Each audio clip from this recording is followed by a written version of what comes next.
നമ്മുടെ Christmas tree അലങ്കരിക്കാനുള്ള മറ്റൊരു item ആയിട്ടാണ് ഇന്ന് വന്നിരിക്കുന്നത്. അപ്പോൾ അതാ ഒരു കുപ്പിയും ഒരു അടപ്പും ഉണ്ട്. ഈ കുപ്പി അടപ്പും വെച്ചിട്ട് എന്ത് ചെയ്യാമെന്നാണല്ലേ ഇന്ന് നമുക്ക് കണ്ടു നോക്കിയാലോ.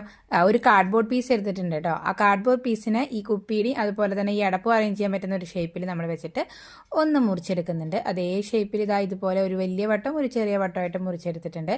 സ്വന്തം മനസ്സിൽ ഉരുതിരിഞ്ഞ ഐഡിയ ഒന്നുമല്ല, ഇതിങ്ങനെ ഫോണിൽ ഇങ്ങനെ കുത്തിക്കൊണ്ടിരുന്നപ്പോൾ ഒരു വീഡിയോ കണ്ണിൽപ്പെട്ടു. അത് കണ്ടപ്പോൾ ഇഷ്ടമായി. അപ്പം അന്ന് അതുപോലെ ഒന്ന് ചെയ്ത് നോക്കാമെന്ന് വിചാരിച്ചു. പിന്നെ അതുണ്ടാക്കാനുള്ള സാധനങ്ങൾ തപ്പി ഇറങ്ങലായി. അപ്പോൾ ഭാഗ്യത്തിന് അതിനുള്ള ഒരു കുപ്പിയും ഒരു വടപ്പും തന്നെ കിട്ടിയിട്ടുണ്ട്.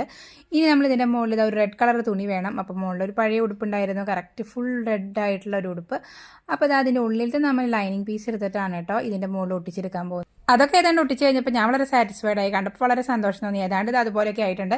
അപ്പോൾ ഞാൻ ഫുൾ ഹാപ്പി ആയിട്ടുണ്ട് കേട്ടോ. ഇനി ഇതിൻ്റെ മുകളിൽ ഒരു ബ്ലാക്ക് കളർ ലേസ് അതുപോലെ വൈറ്റ് കളർ ലേസൊക്കെ ഒട്ടിച്ച് കൊടുത്തിട്ടു. പിന്നെ ഇതുപോലെ കുറച്ച് പഞ്ഞിയും കൂടി അറേഞ്ച് ചെയ്ത് കൊടുത്തപ്പോൾ നമ്മൾ അതുപോലെ ഒരു ഷൂ റെഡി ആയിട്ടുണ്ട്. എനിക്കിഷ്ടമായി. നിങ്ങൾക്കോ?